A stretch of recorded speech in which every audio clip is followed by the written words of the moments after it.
10 fakta unik MotoGP, 1 pebalap berkeringat 2 liter atau balapan. Melaju dengan kecepatan tinggi dan mempertaruhkan nyawa memang jadi bagian yang tak terpisahkan dari balapan, termasuk MotoGP. Kali ini dilansir dari Telegraph.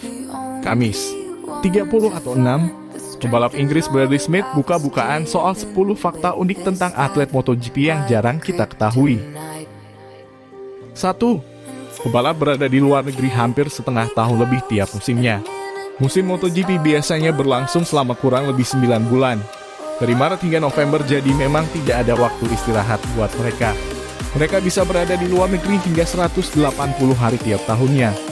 Smith mengaku bahwa tempat yang menurutnya paling oke adalah di Kuala Lumpur, Malaysia, dan dekat dengan gedung kembar Petronas. 2. Pebalap MotoGP rata-rata bisa melaju hingga 100 mph atau 160 km/h per jam setiap sekali balapan. Medan motor biasanya memiliki 250 kali kekuatan kuda, yang mana lebih cepat daripada mobil. Namun karena hanya memiliki 2 roda tentu saja membuat motor menjadi lebih berisiko jatuh. Smith mengatakan bahwa pebalap hanya membutuhkan waktu 2,6 detik saja dari 0,97 km per jam. Jika ditambah dengan latihan dan sesi kualifikasi, pembalap bisa menempuh hingga 350 km. Itu berarti sekitar 6.440 km setahun. 3. Detak jantung pebalap bisa sampai 190 detak per menit.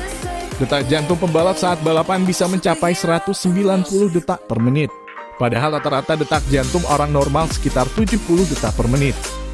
Valentino Rossi dikenal sebagai pembalap yang bisa mengontrol detak jantungnya bisa tetap di bawah 100 detak per menit. Hal ini dikatakan oleh Dr. Claudio Costa, dokter asal Italia yang menghabiskan waktunya selama 30 tahun di area balap, bahwa detak jantung Valle tiap menitnya sangat pelan seperti anak kecil yang sedang bermain. 4. Satu motor memiliki bobot 2 kali berat pria dewasa. Jadi berat satu motor balapan kira-kira adalah 160 kg, jadi memang cukup berat untuk dibawa kemana-mana.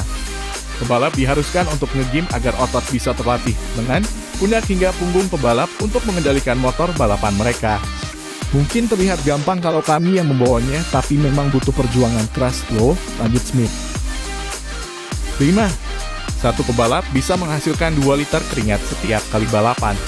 Pengamat balapan menilai bahwa kombinasi dari kerja fisik dan otak membuat cabang olahraga ini lebih melelahkan daripada olahraga yang lainnya.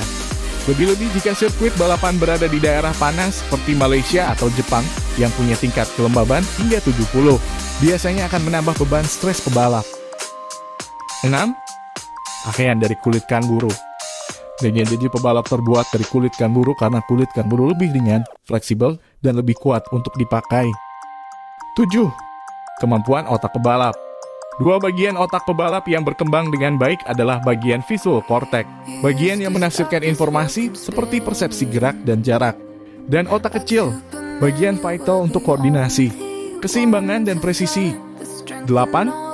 Motor balapan MotoGP adalah seperti sebuah komputer besar. Jadi ada sekitar 500 data yang tersimpan di motor agar bisa membantu tim untuk bisa menganalisis keadaan motor di area balap. 9. Pebalap memakai pelindung yang ngalah-ngalahin superhero. Jadi pakaian pebalap harus ngasih perlindungan yang ekstra pada pebalap jika terjatuh dari motor dengan kecepatan tinggi. Jadi memang harus ada perlindungan yang baik di area bahu, siku, lengan, sarung tangan, jari-jari, dan di sekitar telapak tangan. Smith mengatakan bahwa pebalap juga memiliki pelindung dada, punggung, pinggul, tulang kering, dan perlindungan lutut yang lebih lengkap daripada yang dipunyai oleh Batman. 10. Pebalap MotoGP harus bisa menghapus trauma dengan cepat. Greg Smith mengaku bahwa pebalap harus bisa menghilangkan rasa trauma, apalagi ketika jatuh dengan cepat. Pebalap harus bisa melupakan kecelakaan dalam pikiran karena bisa membuatnya sulit untuk mendapat kecepatan terbaik ketika harus ikut balapan lagi. Jadi harus bisa memulai balapan dengan pikiran yang jernih.